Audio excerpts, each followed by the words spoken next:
Miralier, qui va nous présenter une communication sur l'insuffisance cardiaque aiguë secondaire au phéochromocytome sur une alectomie en urgence ou retardée. Donc c'est le résultat d'une étude multicentrique. Monsieur le Président, Monsieur le Secrétaire Général, je vous remercie de nous donner l'opportunité de vous présenter une étude multicentrique sur une pathologie assez rare qui porte sur les phéochromocytomes révélés par des insuffisances cardiaques aiguës. Vous savez que le diagnostic de phéochromocytome est habituellement fait quand il s'agit d'un phéochromocytome sporadique devant une hypertension artérielle importante chez un sujet jeune résistant au traitement médical, ou alors dans le cadre d'un bilan réalisé devant une masse surrénalienne découverte fortuitement. C'est les deux grands modes diagnostiques de phéochromocytome.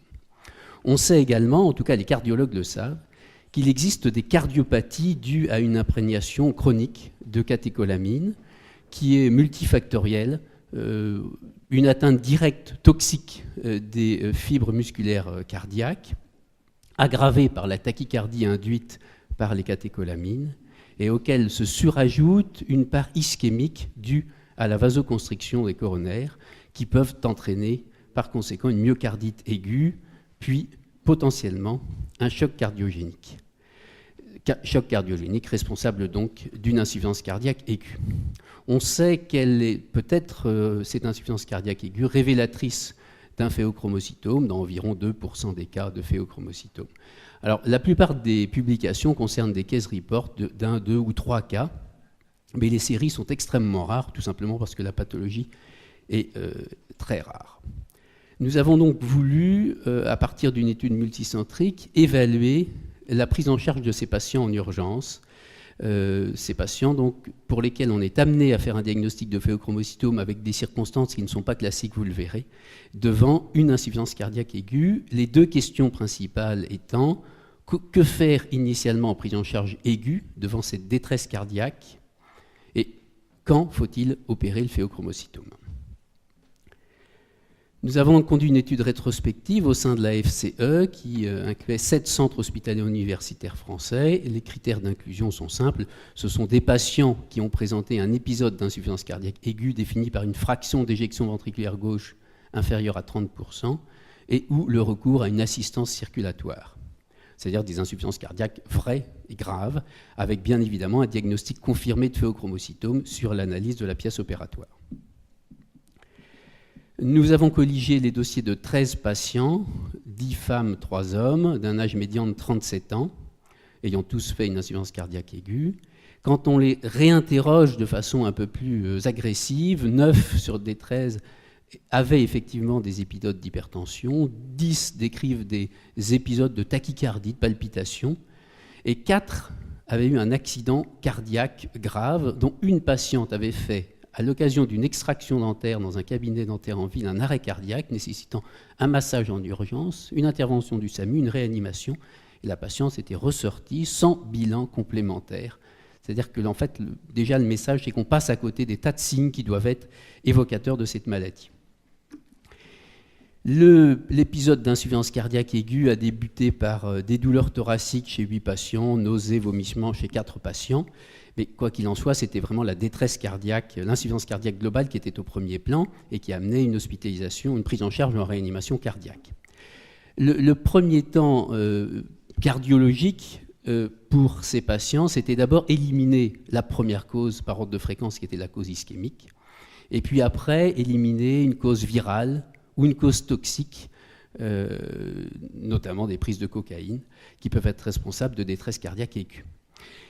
Après avoir éliminé ces causes ischémiques, ces causes virales, ces causes toxiques, les patients ont une imagerie, en général une IRM cardiaque qui a permis en général de voir une masse surrénalienne, suivie d'un scanner qui montre, comme dans cet exemple, une masse surrénalienne gauche unique, en l'occurrence sans signe de souffrance digestive, une masse qui est compatible morphologiquement avec un phéochromocytome, enfin, on ne peut pas en dire plus, et on se retrouve devant ce patient en insuffisance cardiaque gravissime avec une masse surrénalienne. Les scanners donc montraient pour ces 13 patients 2 patients avec des masses surrénaliennes bilatérales correspondant bien à des phéochromocytomes bilatéraux, un patient avec un paragangliome abdominal. Il est à noter que ce patient était connu pour avoir une masse para-aortique depuis des années, sans que le bilan n'ait été réalisé, et 10 patients avec une tumeur surrénalienne unique, comme celle que je vous ai montrée sur le scanner précédent. La taille médiane de ces tumeurs était de 55 mm, 17 à 90, rien de différent par rapport au phéochromocytome classique, si je puis dire, avec chez 5 patients des zones de nécrose ou d'hémorragie intratumorale qu'on voit assez souvent finalement dans les phéochromocytomes de grande taille.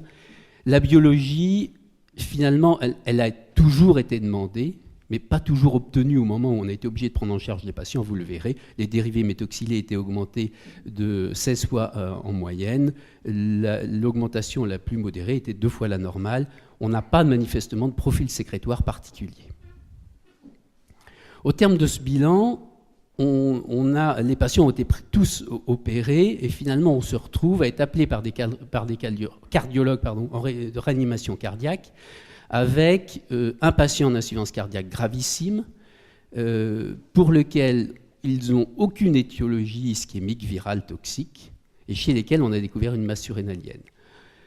On se retrouve de façon aiguë dans l'impossibilité de diagnostic formel compte tenu de l'impossibilité de biologie. On a en général des patients qui peuvent avoir un scanner mais qui ne peuvent pas avoir de scintigraphie la plupart du temps.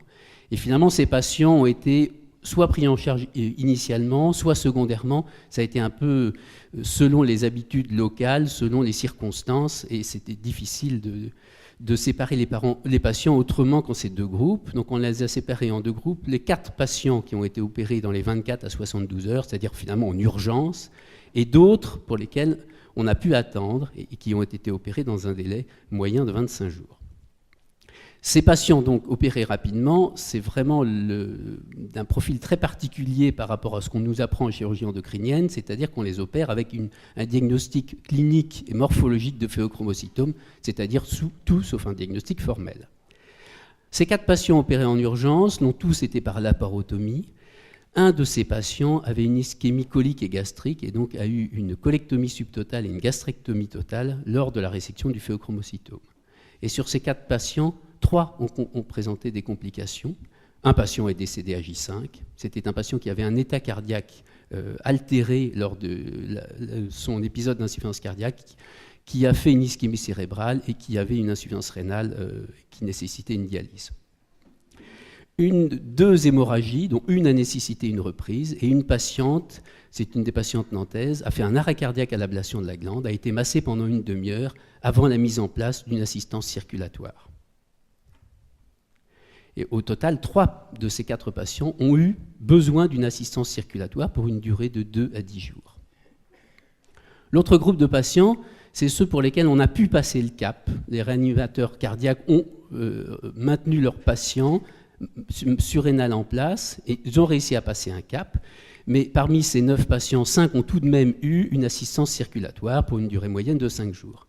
Ils ont donc été tous opérés secondairement, mais 7 de ces 9 par laparoscopie, 2 ont été opérés par laparotomie, une fois à cause d'un état cardiaque qui restait tout de même précaire, et l'autre fois il s'agissait du patient présentant un paragangliome qui semblait plus simple à resséquer par laparotomie que par célioscopie.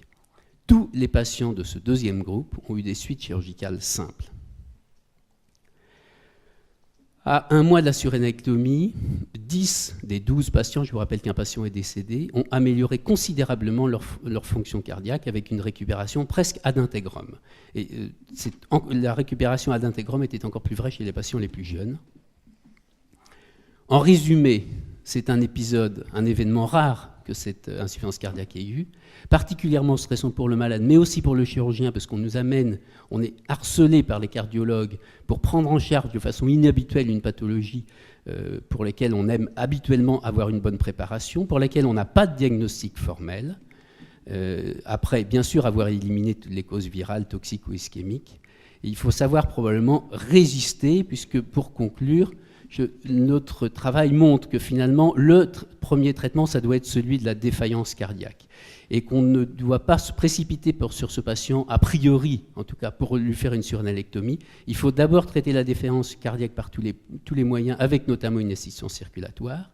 qu'on peut être amené à réaliser une chirurgie en urgence, mais probablement que s'il existe des lésions ischémiques associées, et c'était le cas des observations avec la nécrose gastrique et colique qu'on ne peut évidemment pas laisser en place, et que si on arrive à passer le cap avec une assistance circulatoire, on arrive à opérer les patients dans des conditions bien meilleures et dont les suites sont incomparables. Je vous remercie de votre attention.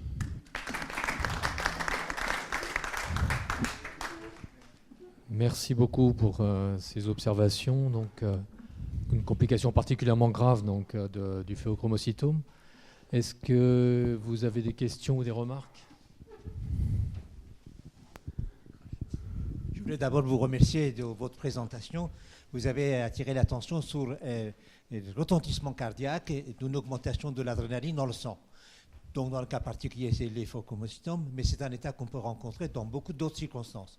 Par exemple, les patients qui sont au stade 4 peuvent avoir un orage adrénergique avec le cœur qui se met complètement à genoux. C'est également le cas de ce qu'est le syndrome de Takotsubo, que les cardiologues connaissent très bien, avec des gens qui, à l'occasion d'un stress, quel qu'en soit, se mettent leur cœur qui ne marche pas. Donc ça, c'est pour dire que ça s'inscrit dans un cadre beaucoup plus large. Deuxièmement, vous avez parfaitement raison de dire qu'aujourd'hui, il faut utiliser d'une façon très large l'assistance circulatoire. La question que je veux poser, c'est la suivante. Est-ce que la totalité de vos patients ont une assistance circulatoire avant l'intervention? Quel type d'assistance circulatoire? Et pourquoi les 4 cas qui ont été opérés en urgence? Parce qu'a priori, quand ils sont sous assistance circulatoire, il n'y a aucune raison de se presser. Alors, tous n'ont pas eu d'assistance circulatoire. 8 ont eu une assistance circulatoire qui était soit une ECMO, soit un ballon de contre-pulsion intra-aortique. Les patients qui ont été opérés en urgence ont eu l'ECMO, puisqu'en l'occurrence il s'agissait d'une ECMO, au décours immédiat de l'intervention. Et la première patiente que j'ai opérée, puisqu'il y a 2 patientes nantaises dans cette série, celle qui a fait l'arrêt cardiaque au moment de l'ablation a été massée et au cours de la même anesthésie, elle a eu son ECMO en urgence. Et manifestement, notre erreur, ça a été de ne pas demander au chirurgien cardiaque de mettre l'ECMO, laisser en place le phéochromocytome, régler le problème, parce que c'était une jeune femme de 30 ans qu'on a failli perdre sur la table. Et c'était assez marquant.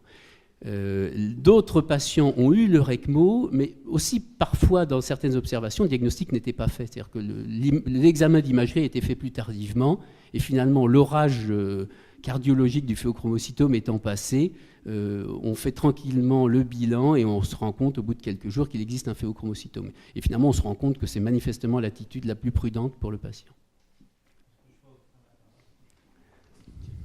Pardonnez-moi de prendre la parole de nouveau.